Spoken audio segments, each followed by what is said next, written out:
if you have been actively mining the Ruby coin, then you can now go and complete your KYC, right? But if you have not started, or you started and you are no longer active here, please, I would advise you to go and start once again. Be serious with this project. They are still in their building stage, so you are not late. You can start your mining right away. You are not late at all. This project, they are seriously building a very good utility that will power this their token, which is the Ruby, right? So if you have not joined, I'm going to drop the link again in the description of this video so that you can actually use it to go and start immediately. But if you have joined, then for the KYC, this is a step-by-step guide on how you can do your KYC, right? But remember, the KYC is actually based on invitation. So what you need to do is to come down here where you have profile.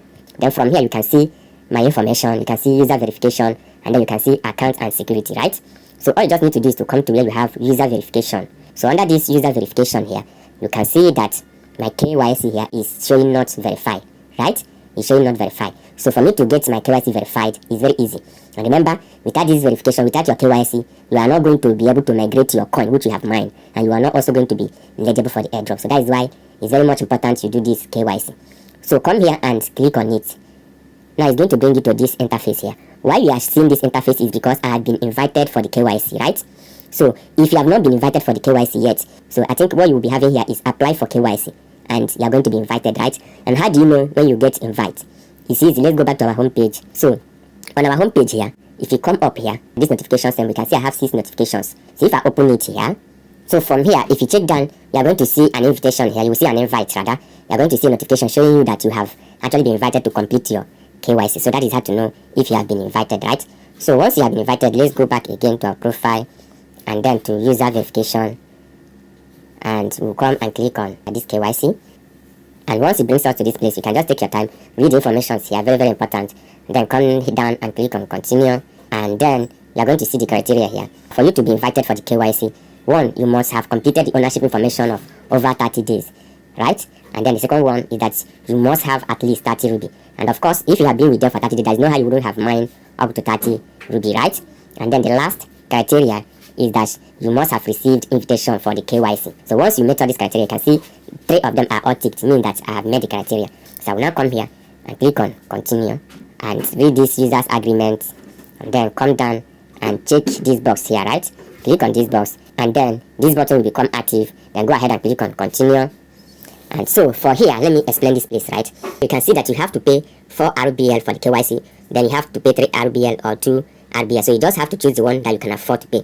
For this one, which is 4 RBL, right? You can see that the priority level is 1, and you are going to be allowed to resubmit 5 times. That is, if you submit the first one and it didn't go through, you have the options of submitting up to 5 times, and the queue is less than 100. And then you can see that the expected result time is just less than 4 hours. So if you are ready to pay 4 RBL to do your KYC, in less than 4 hours is actually going to be approved, right? But if you decide to go with 3 RBL here, you can see that the priority level is 2, and we are only allowed 3 times. So you can only resubmit 3 times. And you can see the queue is less than 600 persons. And you have a maximum of 24 hours to get your KYC approved. But if you decide to go with 2, let's say you want to pay just 2 RBL for this KYC, then you are only allowed to resubmit 2 times. And then the queue level is 10,000 persons, right? And the expected time for your KYC to get approved is 7 days. So for me, I think I'll just go with this first one. And by the way, your question might be, how are you going to get this 4 RBL for the KYC, or 3 RBL, or 2 RBL? Now let me show you something here. If I close this down and come back again to my wallet here, now you can see that I'm having over 180 RBL here. But if I come to wallet down here, open my wallet, on this wallet right here, you can see that I'm having just 4 RBL. That 180 that is showing there is not reflecting on my wallet. The reason is because I have not migrated. So I need to migrate that balance to the new update they did before it will reflect on my wallet here. So this 4 RBL you are seeing here, I actually bought it for my KYC so that I can use it for my KYC. And it's very cheap and easy to get. How do you buy it? You can just go over to their Telegram channel, which is Rubi Telegram channel. Maybe I'll be dropping the link in the description of this video as well. So if you come to their Telegram channel here, you are going to see one of their moderator, that is the admin, that you can actually buy from, right? You can see the announcement here, and it's coming from the admin, right? So you can actually buy from this person, right? Since he's the admin, and it's very, very cheap. I think they are selling 2 Ruby for $1. That is 1 USDT, right? So if you want to buy 4 Ruby, that 4 Ruby is just 2 USDT. So it's not expensive, right? Or better still, if you registered using my link and you're following me, I'm actually going to be assisting some persons, right? Maybe I will be assisting up to 10 persons. So once you get registered using that link, comment under this video that you have just registered and you want to carry out your KYC, and I'm going to send you some Rubi token so that you can facilitate that.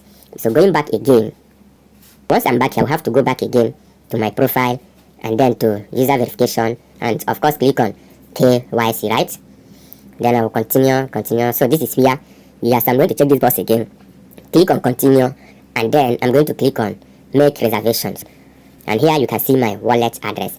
This is because I have created my wallet already. If you have not created your wallet, it's actually going to prompt you from this stage now to create your wallet and set up your PIN. So once you create your wallet, make sure you back your secret phrase, right? Make sure you back it up, and then create your PIN. The PIN you are going to be using for online transaction is actually, I think, is a 4-digit numeric number. So you just set it up and you are good to go. So what do I need to do here? I'll just come down and click on checkout to complete the transaction, right? I'm going to click on yes, transfer. I want to approve this. This is where I will put that 4 PIN I created when I was creating my wallet, right? So once I have typed it, I'll come down and click on done. Successful, right? You can see it has gone through. Then the next thing you can do is to come and click on I already paid. Now you can see, amazing, you have successfully paid the KYC booking fee. Please press KYC now to continue. So I'm going to click on KYC now. So this is actually what I need. One is national ID card or your international passport. So if you are in Nigeria, this national ID card, you can actually use your premium NIN, or better still use your voter's card, right? So they will all go, but don't use the paper printed one, it might not go through. So I have selected that I don't want to go with passport, let me go with national ID. Then I'll come down and click on continue. Just come here and click on I got it, right? This is where you put the document number, that is the ID card number, then your full name, exactly the way it appears on the ID card, right? Choose your date of birth, select your gender here, select your nationality, place of origin, place of residence, expiring date of the ID, date of issued, place of issued, and then what do you need to do? See these 3 things here. This is front of the ID card, you snap the front, back of the ID card, right? And lastly, you come here and snap yourself, then you upload it and check this box and then click on send KYC. So I'm going to be completing this process so that you see how it's done, right? So once I'm done filling it and then apply for the KYC, and you can see awaiting approval. So this is how you can go ahead and apply for your own and then patiently wait for them to approve it. We can simply come here and click on view to view your information once again, or better still, let's just go back to our home page, right? So right here you can see that the request has been sent, so I'm waiting for approval, right? So let's go back to our home page and then keep mining. So guys, once you have actually applied for the KYC and you get approved, then the next thing you need to do is to go and migrate this coin that you have mined here. You can see mine is not much, but I will still need to migrate it. So you need to go and migrate it to the new version. So to watch a video step-by-step guide on how to migrate your coin which you have mined, that is this one showing here, and how to migrate it so that it will not appear on your wallet section here, just go ahead and watch the video that is showing on your screen right away.